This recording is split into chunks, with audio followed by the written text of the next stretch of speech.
Yeah, we're getting signal. Good. And I am getting a monitor of my signal. Yes. Hey, folks. This is ultra random for a Wednesday afternoon. But since I figured this out with some help from the interwebs and I wanted to share it right away, I thought the quickest way to do this would be via a stream. I did make a separate YouTube video, which I've already posted over on my channel, but it's actually more fun if you see this in action this way, I think. So the idea here was to trigger scenes in OBS via the Launchpad on Macintosh. There are some solutions for this. Most of them are on PC, and the ones that are on Mac are all a little bit hacky. But thanks to a guy named Ron Sweeney, I was able to put together a pretty good solution here using his idea as the beginning and then just kind of tweaking it a little bit for my needs. And I want to show what that's going to do. So the idea here is I have 3 scenes I've set up in OBS, and I want to switch between those 3 scenes using the Launchpad scene selectors. But I also want to still have the scene selections happen in Ableton. So I don't want Ableton to lose any functionality that it normally would have. So what I'm going to do is I'm going to just start a song, and this is all based on loops. It's just a stupid thing to have as an example. So we've got a song playing here in Ableton. Okay, and we've got this on scene 3. I just happened to pick scene 3. So scene 3 is here.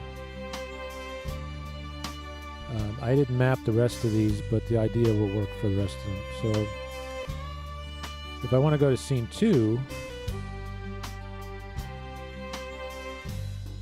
I see that my scene changed, so you see a different thing now. Instead of seeing me, you see the Shiva Songster logo up there. And we see, it might be hard to see the lighting here, but you can see scene 2 is now active.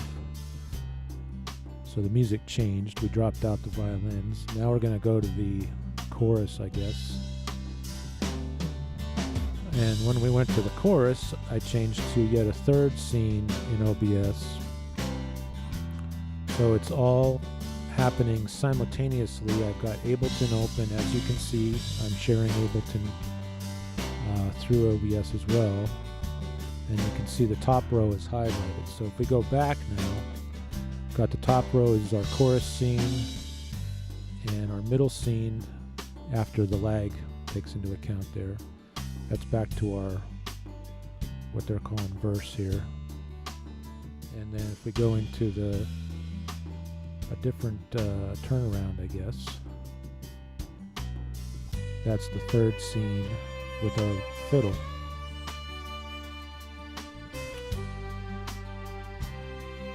So if you want to check out the video I've posted out on my channel, and I also give a shout out to Ron for his help.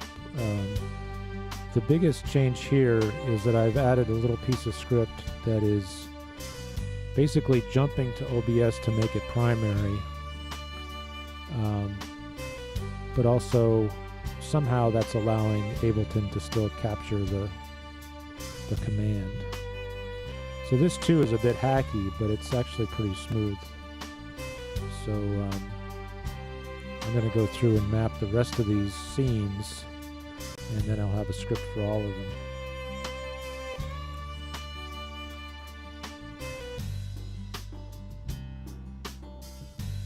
And the reason I did this is actually twofold. The first use case I had for this was for a couple of my songs on Humming with the Gods. I have some pre-prepared video that I want to cue right at a specific time in OBS, and it's set up on a scene. and I'm running some tracks from Ableton, and I want to be able to just cue it as soon as that scene starts, because there's a critical timing thing there with the vocal. But then Ron Dorschel was also trying to do some fancy stuff with MIDI mapping, and his issue was that he couldn't get this to work without having Ableton be primary, forcing Ableton to always be primary, which he needs for other duties. But in this case, it doesn't really seem to matter. You have functionality on both of them. Now I'm using the Launchpad here. In Ron Sweeney's video, he uses the LPD8, I think, and really that doesn't matter. The technique is the same regardless of any MIDI controller. Alright, so enough of this sappy song. Thanks for watching. Check it out on YouTube, or visit me at jeremydeprisco.net. Catch you later.